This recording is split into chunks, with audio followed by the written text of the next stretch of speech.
बालक सो मालिक और मालिक सो बालक कैसे बनना है। किसी भी संगठन को बनाए रखने के लिए यह आवश्यक है कि संगठन के हर सदस्य में बालक और मालिकपन का दोनों गुण होना चाहिए। कब बालक बनना है, कब मालिक बनना है, ये दोनों गुण उसमें आना आवश्यक है। जहां मालिक बनना होता है वहां बालक बनकर के छोड़ देते हैं।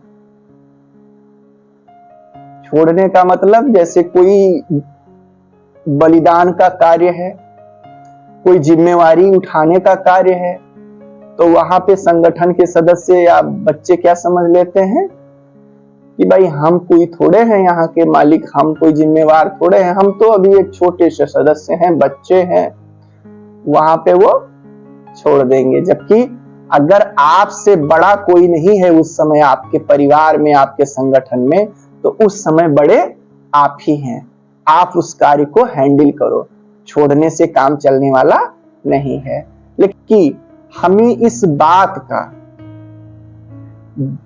सेंसरशिप होना चाहिए, जागरूकता होनी चाहिए कि कहां पे हमें पकड़ना है और कहां पे हमें छोड़ना है। ये है, जब बड़े नहीं हैं तो हम मालिक हो गए। अब हम अपनी उनकी जिम्मेदारियां हमारी हो गई।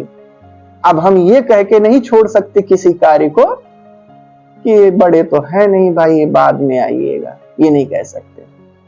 और जब बड़े हैं तो अब हम छोटे हो गए। अब ऐसे बड़ों को भी ये चाहिए कि पकड़ना है तो कैसे पकड़ना है, कब तक पकड़। गुलाब के फूल को कस के पकड़ लो तो क्या हो जाएगा, उसकी सौंदर्य खराब हो जाएगा बेचारा, कुचल जाएगा। अब बिल्कुल छोड़ दो तो नीचे जमीन पे गिर जाएगा। तो पकड़ना है, हल्के हाथ से पकड़ना है। ऐसे संगठन में हर सदस्य को हमें पकड़ भी रखना है, हर समस्याओं पे पकड़ रखना है।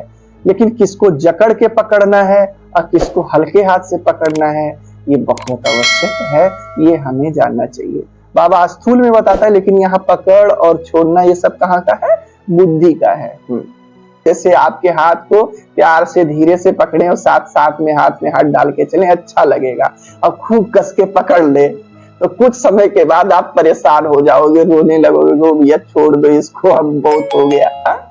तो इस प्रकार से इसे बुद्धि से पकड़ना होता है, कब पकड़ना है, कब छोड़ना है।